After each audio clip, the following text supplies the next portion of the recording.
Hello दोस्तों, जय मसीह की Bible story audio Hindi channel में आप सभी का स्वागत है।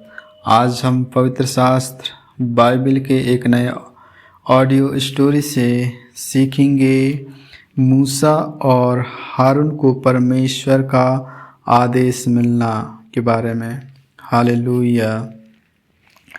तब यहोवा ने मूसा से कहा, सुन, मैं तुझे फिरौन के लिए परमेश्वर सा ठहराता हूँ और तेरे भाई हारून तेरी नबी ठहरेगा। जो जो आज्ञा मैं तुझे दूँ वही तू कहना। और हारून उसे फिरौन से कहेगा, जिससे वे इज़राइलियों को अपने देश से निकाल जाने दे। परंतु मैं फिरौन के मन को कठोर कर दूंगा और अपने बहुत से चिन्ह और चमत्कार मिस्र देश में दिखलाऊंगा, तो भी फिरौन तुम्हारी ना सुनेगा। और मैं मिस्र देश पर अपना हाथ बढ़ाकर मिस्रियों को भारी दंड देकर अपनी सेना अर्थात अपने इज़राइली प्रजा को मिस्र देश से निकाल लूँगा। और जब मैं मिस्र पर अपना हाथ बढ़ाकर इज़राइलियों को उनके बीच से निकालूंगा, तब मिस्र जान लेंगे कि मैं यहोवा हूँ। तब मूसा और हारून ने यहोवा की आज्ञा के अनुसार ही किया। जब मूसा और हारून फिरौन से बात करने लगे, तब मूसा 80 वर्ष का और हारून 83 वर्ष का था। हारून की लाठी। फिर यहोवा ने मूसा और हारून से इस प्रकार कहा, जब फिरौन तुमसे कहे अपने प्राण का कोई चमत्कार दिखाओ, तब तू हारून से कहना, अपनी लाठी लेकर फिरौन के सामने डाल दे कि वह अजगर बन जाए। तब मूसा और हारून ने फिरौन के पास जाकर यहोवा की आज्ञा के अनुसार किया। और जब हारून ने अपनी लाठी फिरौन के उसके कर्मचारियों के सामने डाल दी, तब वह अजगर बन गई। तब वह फिरौन ने पंडितों और टोहना करने वालों को बुलाया, और मिस्र के जादूगरों ने आकर अपने अपने तंत्र मंत्र से वैसा ही किया। उन्होंने भी अपनी अपनी लाठी को डाल दिया और वे भी अजगर बन गई।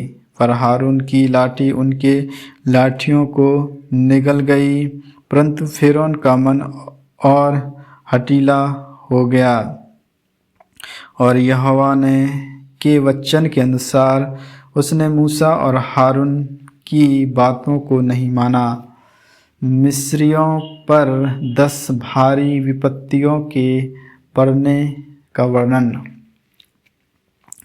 तब यहोवा ने मूसा से कहा, फिरौन का मन कठोर हो गया है और वह इस प्रजा को जाने नहीं देता।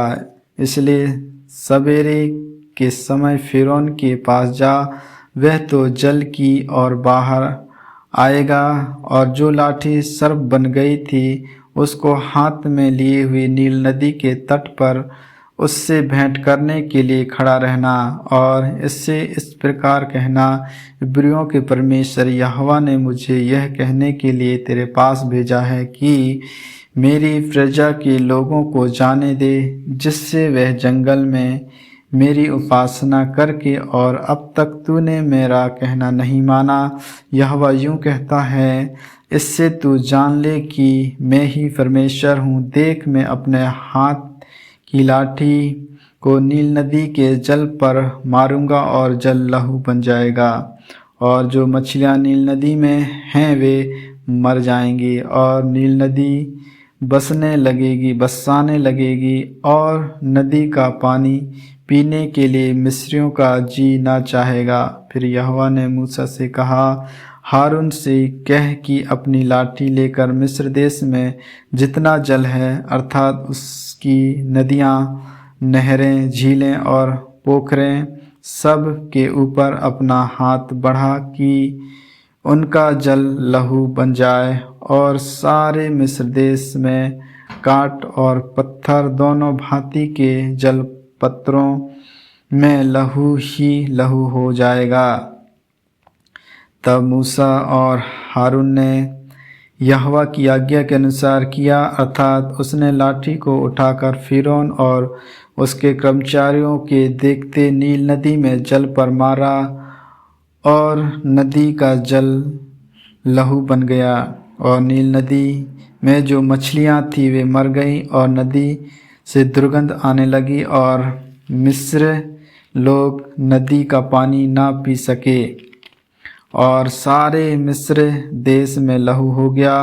तब मिस्र के जादूगरों ने भी अपने तंत्र मंत्रों से वैसा ही किया, तो भी फिरौन का मन हठीला हो गया और यहोवा के कहने के अनुसार उसे मूसा और हारून की ना मानी। फिरौन ने इस पर भी ध्यान नहीं दिया और मुंह फेर के अपने घर चला गया और सब मिस्री लोग पीने के जल के लिए नील नदी के आसपास देखने लगे, क्योंकि वे नदी का जल नहीं पी सकते थे।